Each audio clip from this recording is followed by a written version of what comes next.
Bonjour, je vous retrouve aujourd'hui pour vous présenter un tarot que j'ai pris sur le Salon des Arcanes de Nicolas. Donc c'est le Botanica Occulta Tarot.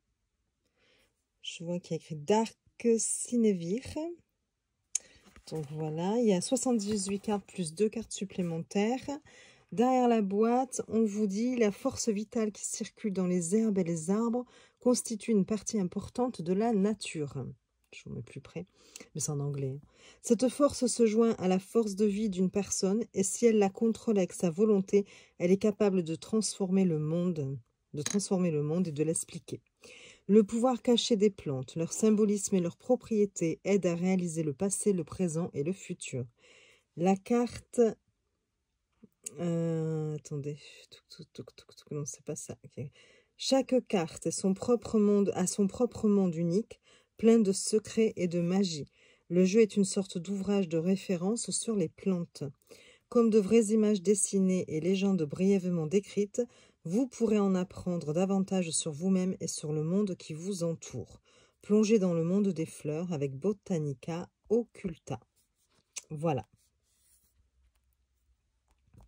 Donc voilà pour le dos de le dos de la boîte. Oh là là. Je commence, hein, ça fait même pas 2 minutes et ça y est. Donc c'est une Tugbox, donc c'est vrai, bon, c'est un peu dommage par rapport à ça. Et vous allez voir, il n'y a pas que ça qui est dommage d'ailleurs, mais bon. Je n'avais pas de jeu sur les plantes comme ça, enfin des oracles, oui, mais des tarots, non, j'ai beau réfléchir, enfin parmi tous mes jeux, mais je ne crois pas. En tout cas, pas dans ce style-là. Donc, ça faisait un petit moment que je le voyais sur la boutique de Nicolas. Puis, à chaque fois, la couleur des cartes m'attirait. Excusez-moi. Et j'avais vraiment... Enfin, je me disais quand même, ça peut être sympa d'avoir un jeu un peu différent. Ce qui me freinait, c'était de me dire que... ben là, pour le coup, l'intuition, on ne peut pas vraiment la faire fonctionner, hein, puisque cela représente des plantes, donc voilà, des fleurs, des plantes. Donc c'est un peu compliqué de faire marcher son intuition. Alors après, quand on connaît déjà les bases du Rider-Waite-Smith, voilà, on peut toujours appliquer nos connaissances. Mais ce qui est bien, c'est que vous allez avoir dans le livret des choses supplémentaires. Bon, je vais vous montrer le livret. Donc vous avez un petit livret comme ceci. Il y a pas mal de pages quand même, puis alors c'est écrit en tout petit. Donc du coup, vous avez pas mal d'informations. On pourrait se dire, ah oui, c'est un petit livret. Mais en fait, c'est tellement écrit petit que je pense que ça vaut bien un bon grand livre. Voilà. Donc là, vous avez le sommaire. Alors tout est en anglais, malheureusement. J'ai fait la traduction de quelques cartes, mais nous y reviendrons après au fur et à mesure. Parce que je ne vais pas tout vous lire, sinon ce sera très ennuyeux pour vous. Donc, par exemple, là, vous avez donc les majeurs, les arcanes majeurs. Donc, le fou. On va vous donner à chaque fois le nom de la plante ou de la fleur représentée. On va vous expliquer un petit peu les propriétés de la fleur, son histoire aussi. Quand est-ce qu'elle a été découverte, quelle utilisation on en avait autrefois. Donc, c'est plutôt sympa, je trouve. Hein. Voilà, il y a quand même quelques petites références comme ça et c'est vachement intéressant. Et puis après, vous allez avoir vraiment l'interprétation classique de la carte et la description de l'histoire que raconte cette carte. Donc voilà, vous avez ça pour toutes les cartes. Vous voyez, là, après, c'est le magicien. Bon, c'est écrit, comme je vous dis, hein, vraiment tout petit. Donc, et puis, après, vous passez aux arcanes mineurs. Voilà, les pentacles. Et donc, on vous dit quelques mots sur les pentacles en général. Et on passe après à l'as de pentacle, vous voyez. Et donc, je vous montre. Hop. Voilà. Vous avez un petit peu moins, on va dire quand même, que les arcanes majeures. Mais il y a quand même à chaque fois, on vous dit quelle est la plante qui est représentée, son histoire un petit peu. Et puis, l'interprétation classique de la carte. Donc, vous avez ça pour toutes les cartes. Voilà. Et je crois que c'est tout, hein, d'ailleurs. Voilà, on finit avec le roi de bâton. Donc, voilà. Donc, je vous lirai après, ou au fur et à mesure, on va voir. Alors, les cartes. Je suis désolée, j'ai un chat dans la gorge. Les cartes, alors, le petit bémol, il fallait bien qu'il y en ait un, c'est l'épaisseur des cartes. Pour vous dire, là, vous avez 80 cartes. On le voit déjà quand même, hein, quand on voit le petit paquet. Vous avez 80 cartes. Et franchement, par rapport à un tarot, je sais pas, par exemple, j'ai celui-là ici. Attendez, hop. Que j'adore. Je le garde toujours là parce que je m'en sers beaucoup. C'est le Noble Moon. Et encore, en plus, c'est pas des cartes les plus épaisses. Hein. Le Noble Moon, déjà, est moins épais que les cartes traditionnelles. Enfin, que l'on peut avoir notamment dans les auto-édités. Et donc voilà, vous voyez déjà, on voit la différence. C'est quand même beaucoup plus large déjà au niveau du Noble Moon, en sachant qu'elles sont fines, qu'elles sont souples. Mais là, vraiment, vous voyez, quand on fait ça, c'est très très fin. On dirait presque une feuille de papier. Je trouve ça vraiment dommage. Regardez-moi ça, je peux faire... Voilà, ça c'est dommage. Pas à dire, c'est dommage. Les tranches sont neutres. Donc voilà. Et puis, on va regarder les illustrations. Le dos, j'aime bien. J'aime bien. Voilà. Je trouve ça sympa. De toute façon, ça va avec les illustrations derrière, la couleur. Vous allez voir, on est dans des couleurs très vintage. Des couleurs avec beaucoup de jaune, des couleurs un peu pastel vieillies. Vous voyez, c'est très... c'est pas du tout agressif, c'est pas du tout tape à l'œil. Non, on n'est pas du tout dans ça. Et c'est ce qui m'a attiré dans ce jeu. Parce que j'en ai déjà vu d'autres hein, sur les plantes, des tarots. Mais bon, voilà, ça ne me convenait pas. Là, ce que j'aime, c'est aussi la couleur du jeu. La palette de couleurs utilisée, j'adore. Voilà.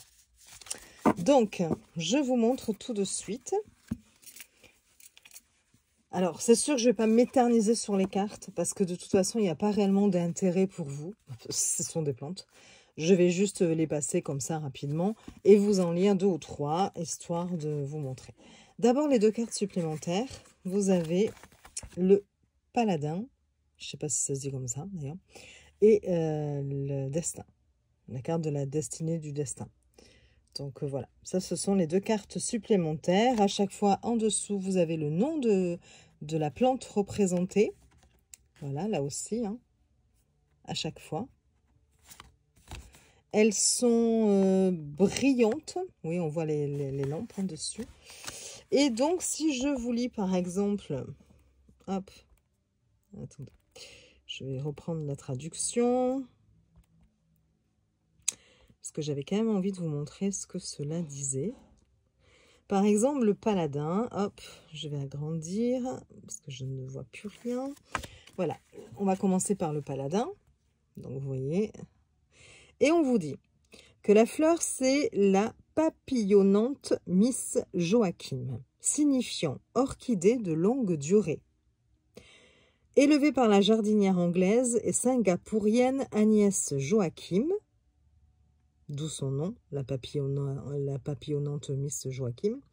Depuis 1947, elle a été élevée. Le symbole du parti progressiste depuis le 15 avril 1981, c'est la fleur nationale de Singapour. La fleur est un hybride de l'orchidée birmane Vanda teres et de la malaise Vanda ukeriana. Bon, beaucoup de termes, hein, voilà. Cette fleur a été choisie parmi 40 candidates de fleurs comme un symbole du pays pour sa vitalité et sa floraison toute l'année, comme un symbole de l'engagement des Singapouriens envers le progrès et leur capacité à résister aux moments difficiles. Paladin, le nom des hauts courtisans militaires et civils de la cour des empereurs romains et byzantins. Donc c'est un chevalier issu de la classe supérieure qui est fanatiquement dévoué à une idée ou à une personne, Paladin. Une croix droite à pointe égale en haut de la carte à la place du numéro. C'est une variante de ce qu'on appelle la croix latérale patte croisée. Les poutres de cette croix se rétrécissent vers le centre, mais contrairement à la croix de Malte, elle ne comporte pas de découpe aux extrémités. Donc la croix, vous l'avez ici. Utilisée à l'image, alors attendez, de l'ordre de Saint-Georges, croix de Victoria. Donc la signification classique de la carte, C'est un juste chevalier, un gentilhomme, un bienfaiteur, un soutien fiable depuis de nombreuses années, un dévouement fanatique, un assistant, une seigneurie, dévouement à une idée. Voilà. La description de l'histoire créée, on vous dit que la carte représente une grande fleur rose bordeaux avec des accents orange. Donc c'est plutôt la description de l'illustration. Donc voilà, le disque solaire en arrière-plan souligne la légèreté de l'intention et la chaleur du défenseur. La fleur entourée de feuilles fait preuve d'une petite surprotection. La couleur de fond de la carte est jaune pastel. Voilà. Donc vous avez quand même quelques petits éléments, hein, vous voyez, je trouve ça plutôt sympa. Donc ça, c'est le paladin. Et puis la deuxième carte supplémentaire, c'est le destin. Et donc là, c'est la fleur mauve, qui est une plante de l'élément eau. Ces fleurs sont utilisées pour renforcer l'amour et les relations. Alors, l'énergie de cette fleur aide à garder la famille unie. En Orient, la plante était considérée comme le principal protecteur contre la colère divine. Les propriétés magiques de la mauve pouvaient arrêter les tempêtes et autres catastrophes naturelles. On dit que les habitants de l'ancien Japon en furent les premiers à en être convaincus. Je vais y arriver. Alors, une fois, ils ont apporté un bouquet de fleurs similaires à leur patron céleste. Les dieux furent touchés par la beauté de la plante et ils promirent aux hommes leur intercession. Depuis lors, au pays du soleil levant, a lieu chaque année la fête de la mauve, à laquelle participent les plus belles filles et membres de la famille royale. La mauve est plantée le long de la clôture à l'extérieur de la maison. Cela vous permet de créer un périmètre de sécurité spécial qui empêche la colère et l'envie de quelqu'un de pénétrer à l'intérieur. Un excellent remède contre le mauvais œil, les calomnies et les intrigues d'une briseuse de ménage qui souhaiterait détruire une famille. En vous lavant avec de l'eau additionnée d'une décoction de plantes, vous pourrez améliorer votre vue et apprendre à voir au-delà des surfaces, en distinguant la sincérité de la trahison, le mensonge de la vérité. Le destin, donc cette carte, le destin, est l'ensemble de tous les événements et circonstances qui sont censés être prédéterminés et qui affectent principalement la vie d'une personne, d'une nation, etc. Prédétermination des événements, des actions, du sort, du destin, d'une puissance supérieure qui peut être considérée comme la nature ou la divinité. 3 caractéristiques principales du destin, la totalité, l'inconnaissabilité, l'indépendance de la volonté humaine. La signification classique de la carte, un coup du sort, une amélioration de la situation, une protection de son destin contre les mauvaises influences, des changements de l'extérieur. La description, la carte représente des fleurs de mauve légèrement roses sur un fond bleu clair. La pureté du fond et les luxueuses fleurs de mauve sont associées à des événements positifs du destin. Et voilà, c'est tout ce que l'on a. Ce qui est déjà pas mal, en somme. Donc voilà, ce que vous avez un petit peu pour les cartes. Donc là, c'était les 2 cartes supplémentaires. Et puis après, vous avez le fou, par exemple. Bon, là, je ne vais pas tout vous lire, hein. Mais là, c'est la fleur, le poids de senteur. Donc, voilà. Et puis, ça symbolise le départ. Voilà, on dit que c'est la force physique, l'endurance de cette fleur. Voilà. Et puis, bon, après, vous avez tout un tas, encore une fois, de détails sur la plante. Mais j'adore les couleurs. Je ne sais pas ce que vous en pensez. Les dessins sont très jolis, je trouve. Et il y a un côté très... ça donne un côté ancien aux cartes. J'adore ça. C'est vraiment dommage qu'elle ne soit pas... Voilà, qu'elle soit si souple. Après, bon, voilà, elles reviennent hein, quand même. Hein. On est dans quelque chose...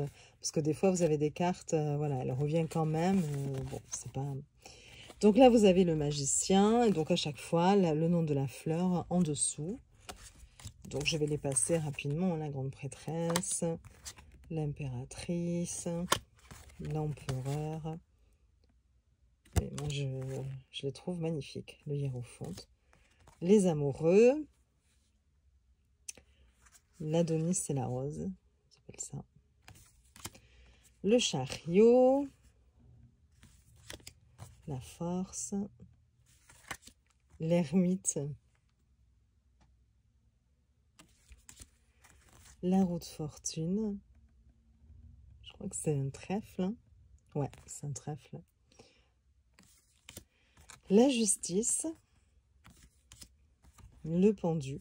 Alors c'est sûr, ça demande du travail, hein, ça demande de la lecture déjà. Je pense que ça doit être pas mal voilà, de découvrir au fur et à mesure, d'essayer de retenir certaines choses sur certaines propriétés pour pouvoir utiliser ce jeu dans sa totalité, hein. Le diable.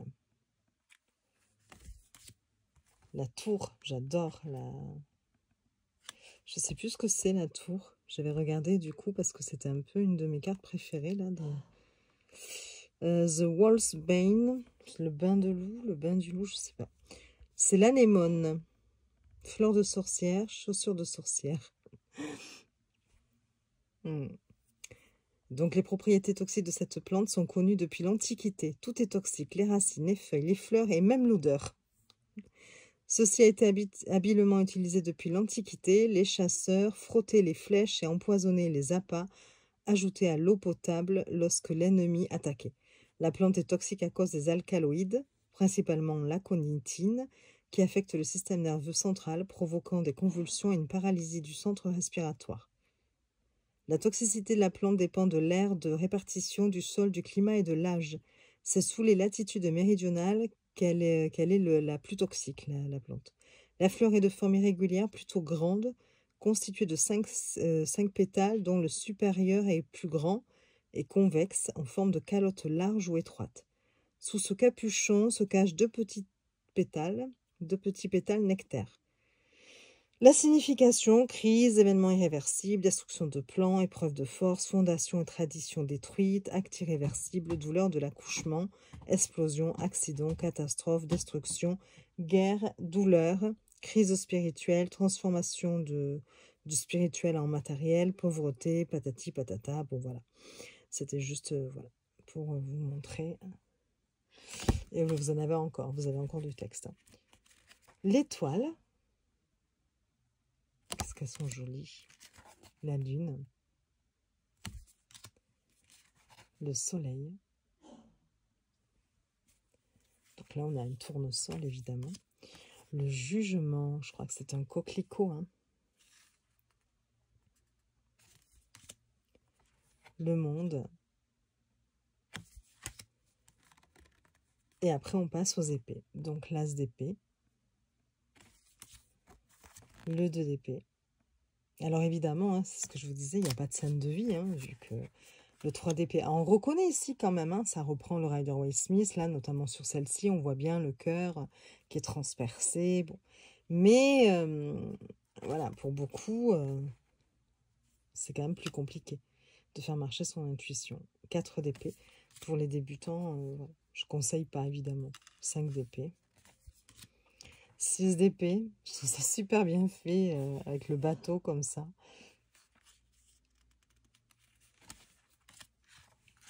Le 7. 8. 9. 10. Le valet.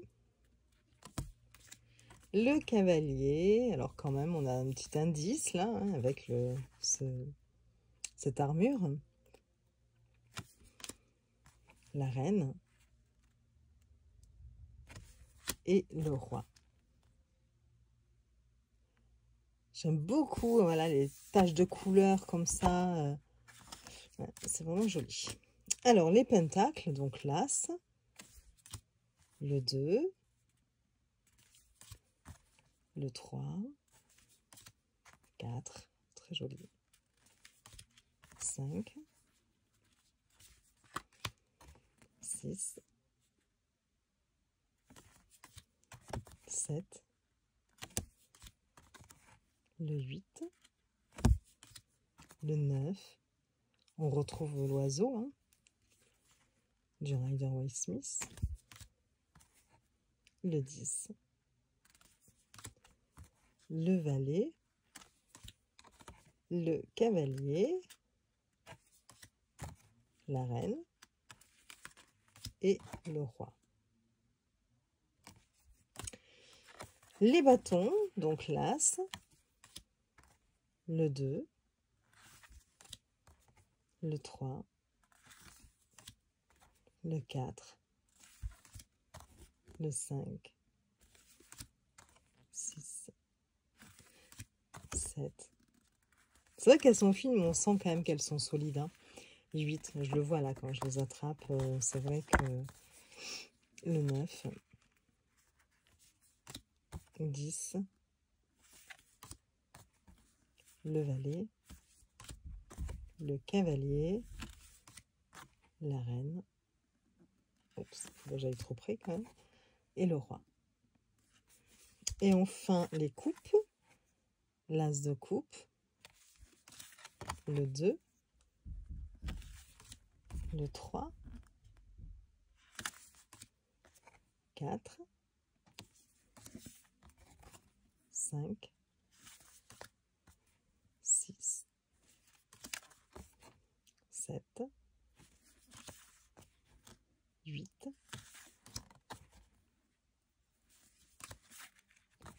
le 10, là on reconnaît bien, hein, avec l'arc-en-ciel.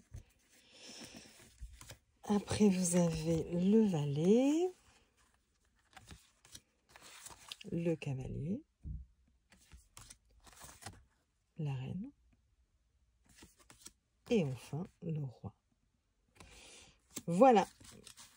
Alors, je vais vous proposer de lire juste un arcane mineur pour vous montrer ce qu'il propose. J'ai traduit avec Google Traduction le 5 de denier. Donc, je vous cherche la carte. On est dans les épées. Voilà, hop. Hop là. Ici. Ok. Le 5 de denier. Il y a légèrement moins quand c'est un arcane mineur. Hop là. Alors, le 5 de pentacle. La fleur, c'est le cumin noir. Voilà. C'est une plante herbacée annuelle de la famille des Ranunculaceae, cultivée dans le monde entier comme épice. On pense que la mention écrite du cumin noir remonte à l'Ancien Testament. C'est une plante médicinale, ornementale et oléagineuse, qui fait du bon miel, je sais pas. L'huile essentielle est comestible, elle a une agréable odeur de framboise et elle est utilisée en savonnerie et en parfumerie. Il est traditionnellement utilisé comme épice dans la cuisine égyptienne ainsi que dans les pays arabes et en Inde.